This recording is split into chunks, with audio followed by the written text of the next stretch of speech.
students, welcome back to Sate Group of Education. In previous standard, we have discussed the example based on the distance and betweenness. Okay? आणि तुम्हाला त्याच्यावरती daily work करण्यासाठी homework दिलेला होता. I hope की तुम्ही तो complete केलेला असेल. Okay? Next we will move toward our some new concepts. Okay? First इथं बघा आता काय बघणार आहे आपण लाईन सेगमेंट. ओके? डायग्राम इथं ड्रॉ केलेली आहे. सेगमेंट हे दोन काय झाले सेगमेंटचे एंड पॉइंट्स. ओके? डेफिनेशन काय बघा द युनियन सेट. ओके? आता सेट या टॉपिक मध्ये अल्जेब्रा मध्ये युनियन इंटरसेक्शन हे तुम्ही बघितले आता. Okay? The union set of point A, B and points in between A and B. Okay? कशाचा union set point A, point B and the points in between A and B. म्हणजे त्याच्या in between जे काही points असतील त्या सगळ्या पॉइंटचा union set याला काय म्हणतो आपण सेगमेंट AB. समजलं? Which is written in brief. आता सेगमेंट AB हेच ब्रीफ मध्ये कसं लिहितो आपण सेग AB.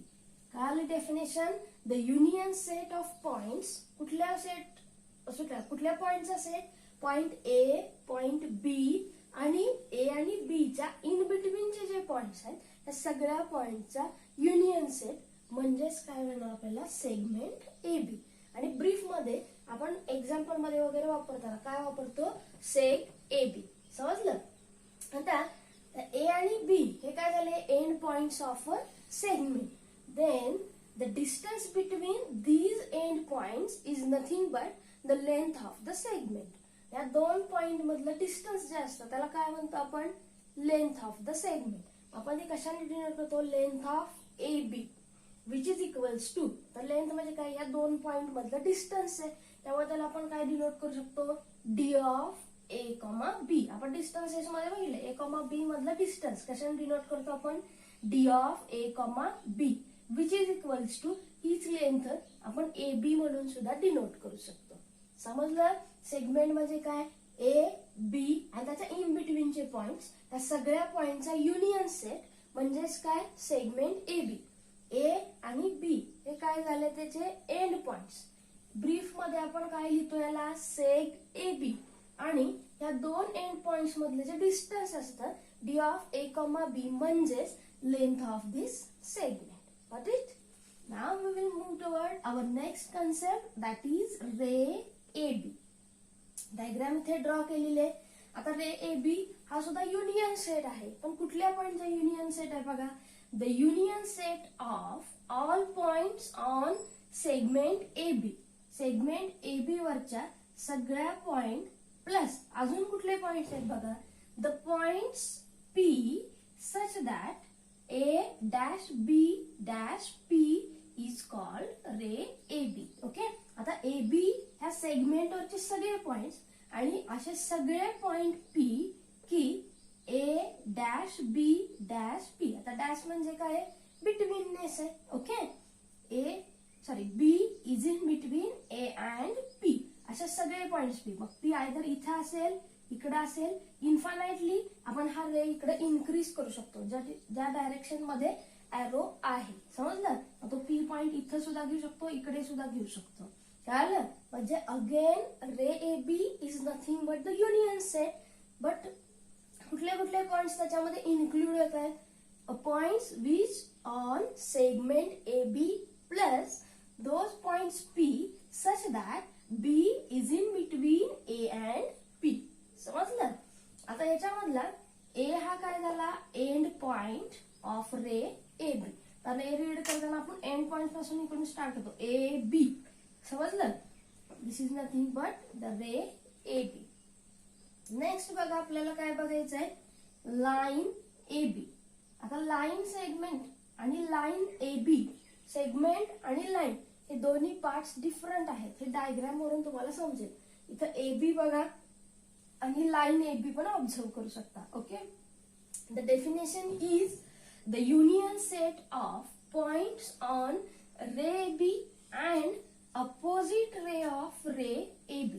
तर रे AB म्हटले तर कुठले पॉइंट्स येतील इथून ते इकडे इकडचे पॉइंट सगळे कव्हर होतील कशामध्ये रे ए बी मध्ये. ओके, म्हणजे त्याच्या अपोजिटचा रे म्हणजे इकडचा रे अशा सगळ्या दोन्ही पॉइंट्सचं युनियन सेट जर आपण केला तर तो काय होईल लाईन ए बी. समजलं? जर इकडचा रे प्लस त्याच्या अपोजिटचा रे त्याचं युनियन सेट केला तर मिळालं काय आपल्याला इथं लाईन ए बी. ओके, आता सबसेट ही कन्सेप्ट तुम्ही पण पाहिली सेट मध्येच. आता हा ए बी याच्यामध्ये या लाईन ए बी मध्येच काय दडलाय एक सेगमेंट ए बी. ओके, आता ह्या सेगमेंट ए बी चे पॉइंट्स म्हणजे इथले जे पॉइंट्स आहेत ते लाईन ए बी मध्ये आहेत का? आहेत.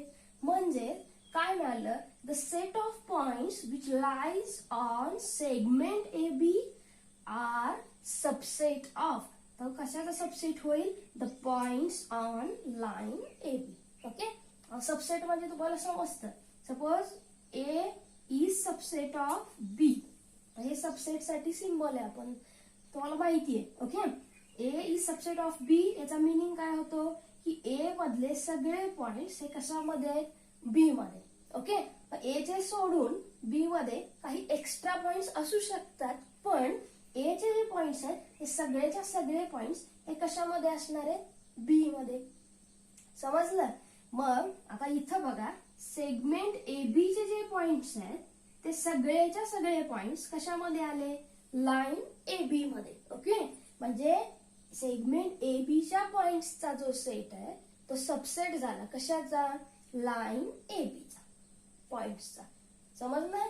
आपण कुठल्या बघितल्या बघा concept line segment ray A B आणि line A B. Okay, next point आपण बघूयात कॉन्ग्रुएंट सेगमेंट.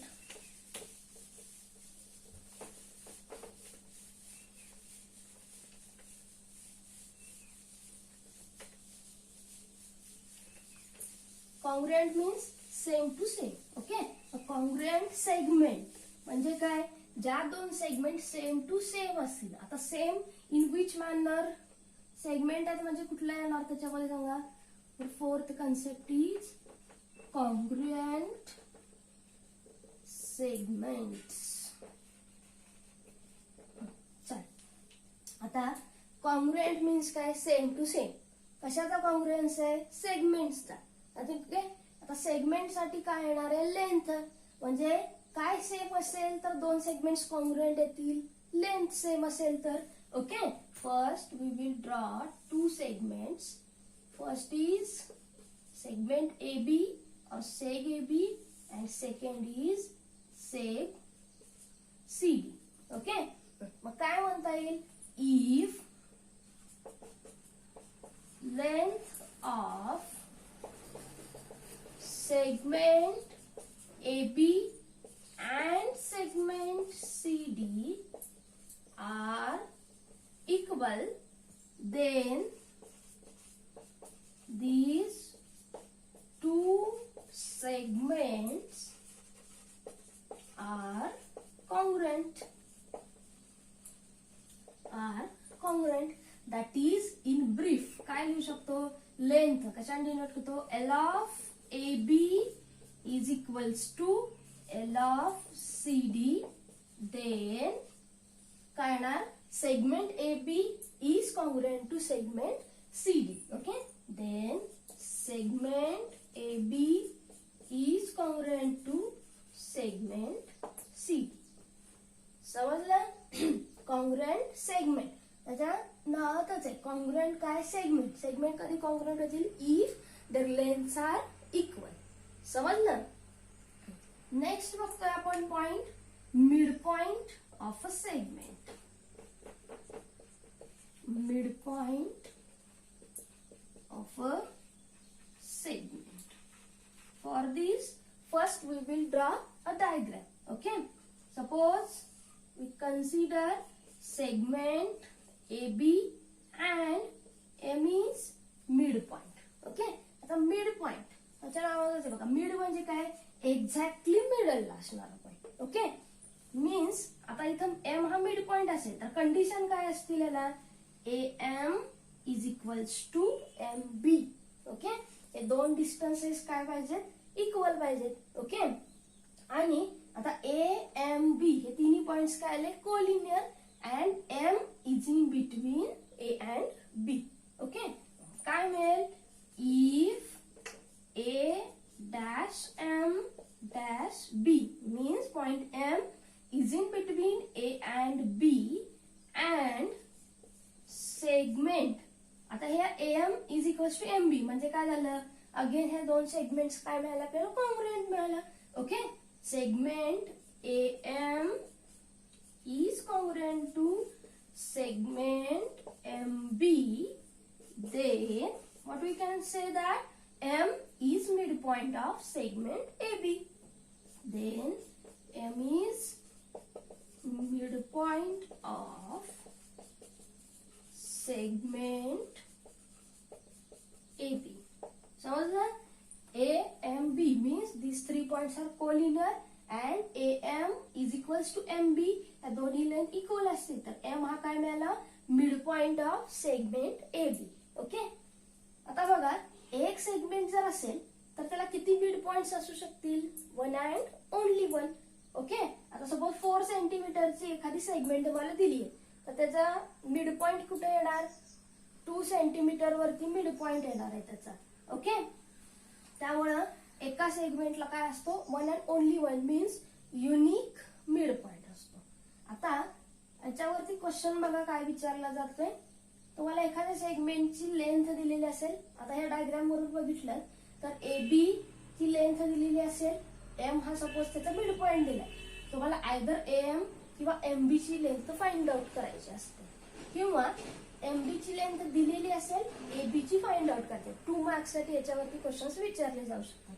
आणि इथं कॉन्ग्रुएंट सेगमेंट वरती कसे प्रश्न विचारतात तुम्हाला ए बी सी डी या 4 पॉइंटची कोऑर्डिनेट्स देतील आणि तुम्हाला कंपेअर करायचं असेल की ए बी आणि सी डी हे दोन सेगमेंट्स कॉन्ग्रुएंट आहेत का ते चेक करायचे असेल.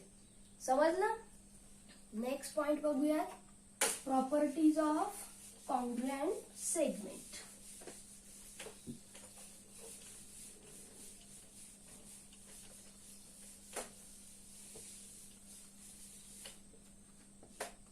Next point is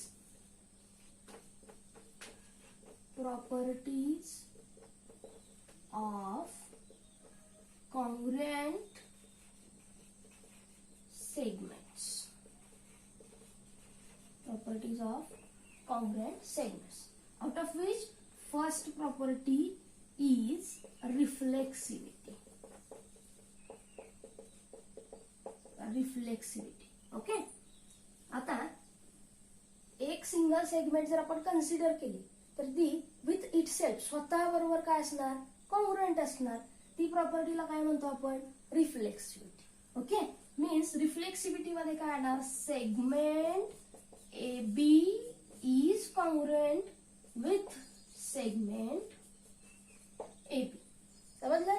means a single segment is congruent with itself. स्वतः बरोबरचा जो कॉन्ग्रुएन्स आहे तो कशामध्ये येणार रिफ्लेक्सिव्हिटी मध्ये येणार. समजलं?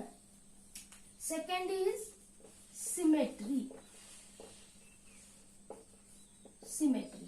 ओके, आता सिमेट्री मध्ये काय येणार बघा if segment A B is congruent to segment C D म्हणजे एक सेगमेंट दुसऱ्या सेगमेंट बरोबर कॉन्ग्रुएंट असेल तर दुसरी सेगमेंट अगेन काय येणार congruent with first. Okay, then काय बघा segment C D is congruent with segment A B. समजलं का? Symmetry if A is congruent with B then B is congruent with A. In short तुम्हाला लक्षात ठेवायचं असेल तर असं ठेवा. इथं काय येणार A is congruent with A itself. ही प्रॉपर्टी कुठली रिफ्लेक्सिव्हिटी.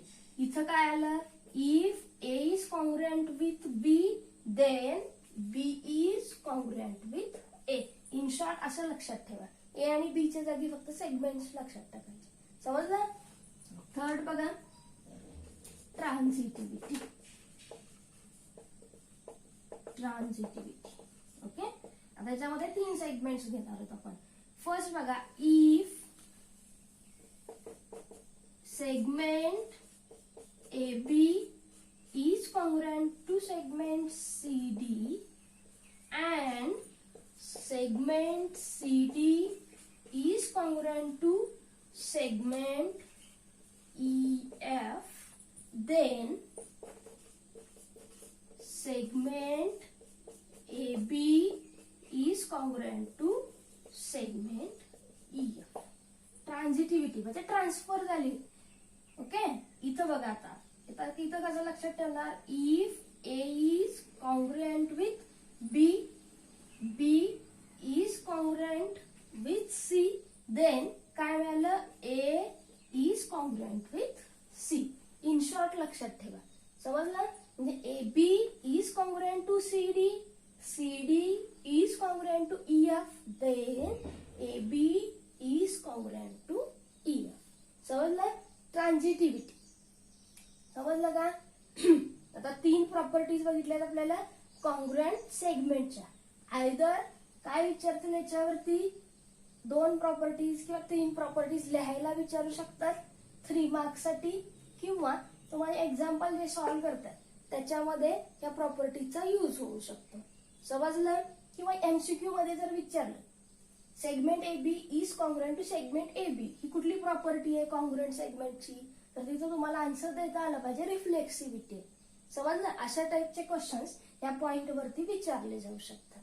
ओके, नेक्स्ट पॉइंट बघूया, कंपॅरिझन ऑफ सेगमेंट्स.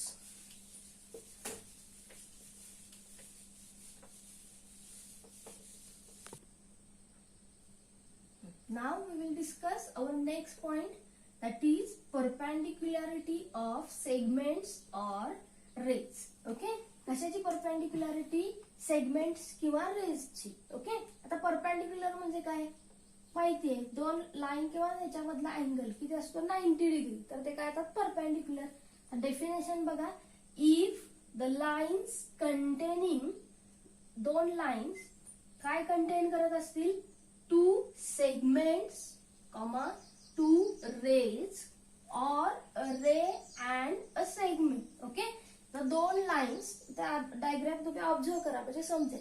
2 लाईन्स ज्या काय कंटेन करत असतील, either 2 segments or 2 rays or a segment and a ray, म्हणजे एक सेगमेंट एक रे.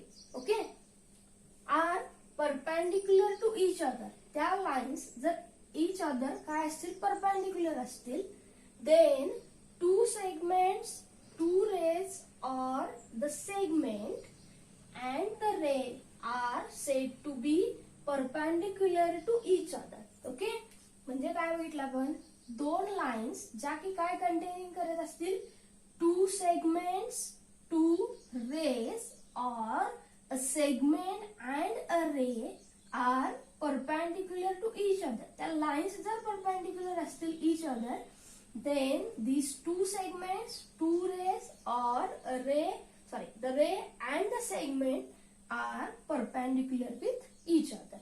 Okay, आता डायग्राम मध्ये बघा, इथं आता सेगमेंट AB ला कंटेन करणारी कुठली लाईन आहे, लाईन AB आणि लाईन CD त्या काय दिल्या तिथं perpendicular to each other. Okay, मग काय होणार, segment AB is perpendicular to line CD.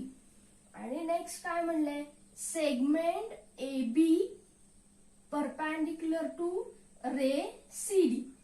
आता रे CD ला कोणी कंटेन केलंय, लाईन CD नी, आणि सेगमेंट AB ला कोणी कंटेन केलंय, लाईन AB नी. त्यामुळं हे 2 लाईन्स परपेंडिक्युलर आहेत. त्यामुळे काय येणार, segment AB is perpendicular to ray CD. समजलं. फक्त सिंपल एवढं लक्षात ठेवा, एखादी रे असेल किंवा 2 रेज असतील किंवा सेगमेंट असेल, त्यांना कंटेन करणाऱ्या लाईन जर परपेंडिक्युलर असतील तर त्या दिलेल्या सेगमेंट रेज किंवा एक सेगमेंट एक रे हे काय येतात perpendicular to each other. Simple. समजलं. नेक्स्ट बघूयात आपण comparison of segment.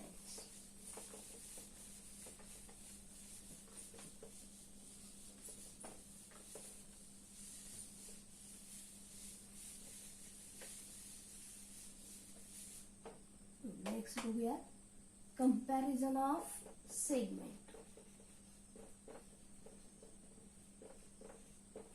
Comparison of segments. Comparison म्हणजे काय करायचं आपल्याला, कम्पेअर करायचंय. ओके, आता नंबरचं कंपॅरिझन कसं करतो आपण, स्मॉलर लार्जर, समजलं. तसंच कशाचं करायचंय, सेगमेंटचं कंपॅरिझन करायचंय. मग कशाच्या अकॉर्डिंगली आपण कंपॅरिझन करणार, लेंथच्या. ओके, सपोज आपण दोन सेगमेंट्स ड्रॉ करूया तिथं, segment AB and segment LM. Okay, आता बाय ऑब्झर्वेशन आपल्याला समजते कुठली लेंथ कमी आहे, सेगमेंट AB ची लेंथ कमी आहे. दुसरी कुठली लेंथ आहे, सेगमेंट LM. ओके, ही काय आहे, लार्जर आहे. कशापेक्षा, सेगमेंट AB पेक्षा. ओके, मग काय म्हणू शकतो, if length of segment AB is less than length of segment CD, then आपण जर कम्पेअर केलं तर काय येणार, मग segment AB is less than segment LM. Okay, then segment AB is less than segment LM. or हेच कसं लिहू शकतोय आपण, segment LM is greater than segment AB. Okay, segment LM is greater than segment AB. समजलं. Comparison करायचंय म्हणजे according to length, larger smaller हे आपल्याला कम्पेअर करायचं. आयदर असेंडिंग ऑर्डर मध्ये लावू शकता किंवा डिसेंडिंग ऑर्डर मध्ये. आता याच्यावरचा क्वेश्चन कसा येतो बघा, दोन लेंथ दिल्या असतील सेगमेंटच्या, ओके, 2 किंवा 3 सुद्धा देतील आणि त्याचं काय करायचंय तुम्हाला, कंपॅरिझन करायचं. 2 मार्क्स साठी क्वेश्चन विचारला जाऊ शकतो. ओके, किंवा तुम्हाला एंड पॉइंटचे कोऑर्डिनेट्स दिले जातील, त्याच्यावरून लेंथ फाइंड आउट करायला विचारतील आणि त्याचं कंपॅरिझन करायला विचारू शकतात. समजलं. अशा टाइपचे क्वेश्चन कशामध्ये येतील, कंपॅरिझन ऑफ सेगमेंट्स. कंपॅरिझन म्हणजे अकॉर्डिंग टू लेंथ, फक्त तुम्हाला त्या सेगमेंट कम्पेअर करायचे. Okay, now we will discuss our last point, that is distance of a point from line. Next point is distance of a point from line. कशाचं distance, पॉइंटचं, कशापासूनचं, from line. Okay, first we will draw a diagram. Suppose this is line AB and this is point C. Suppose CD is perpendicular to line AB. Okay, आपल्याला काय बघायचंय, point C चं distance कशापासूनचं, from line. कुठल्या line पासून, line AB पासूनचं. Okay, आता तुम्ही म्हणाल distance म्हटलं तर हे सुद्धा डिस्टन्स येईल, इकडचं इकडचं, इथलं कुठलंही डिस्टन्स, हे पण डिस्टन्सच झालं ना. पॉइंट C चं कशापासूनचं, लाईन AB पासूनचं. ओके, पण ते डिस्टन्सेस आपण कन्सिडर करू शकत नाही. त्यासाठी आपण कुठलं डिस्टन्स कन्सिडर करतोय, परपेंडिक्युलर डिस्टन्स. ओके, मीन्स आता ह्या C चं AB पासूनचं डिस्टन्स म्हणजे कुठली लेंथ येणार सांगा, CD. हे जे डिस्टन्स आहे हे काय झालं, distance of point C from AB. समजलं. म्हणजे याच्यासाठी कंडिशन काय आल्या, CD is perpendicular to AB and point D lies on line AB. समजलं. म्हणजे काय येणार बघा, इन फिगर if काय येणार, CD segment CD is perpendicular to line AB and point D lies on line AB. Point D lies on line AB. Okay. Then the distance of point C from line AB is equal equals to काय येणार CD. Therefore distance of काय येणार distance of line point C from line AB is equals to perpendicular distance म्हणजे कुठलं येणार is equals to CD किंवा त्याला काय म्हणू शकता D of C, D. समजलं परपेंडिक्युलर डिस्टन्स. आता याचा यूज याच्यावरती स्पेसिफिक एक्झाम्पल नाही येणार पण एक्झाम्पल सॉल्व करताना तुम्हाला या पॉइंटचा उपयोग होणार. समजलं. जास्त काय काय डिस्कस केलंय आपण. कशाच्या डेफिनेशन्स बघितल्या सेगमेंटची बघितली रेची बघितली लाईनची बघितली कॉन्ग्रुएन्स ऑफ सेगमेंट बघितलं प्रॉपर्टीज ऑफ कॉन्ग्रुएंट सेगमेंट्स बघितलं. आता कुठला बघितला distance of point from line बघितलं मिड पॉइंट ऑफ सेगमेंट बघितलं कंपॅरिझन ऑफ सेगमेंट बघितलं प्रॉपर्टीज ऑफ कॉन्ग्रुएंट सेगमेंट्स. समजलं. एवढे पॉइंट्स आज आपण बघितलेले आहेत. नेक्स्ट लेक्चर मध्ये आपण त्याच्याशी रिलेटेड एक्झाम्पल्स डिस्कस करूया. ओके. तुमच्यासाठी डेली टास्क काय आज झालेले सगळे पॉइंट्स तुम्ही घरी परत एकदा रिवाइज करायचे आहेत. ओके. त्याशिवाय तुम्हाला एक्झाम्पल सॉल्व करता येणार नाही. ओके. थँक्यू.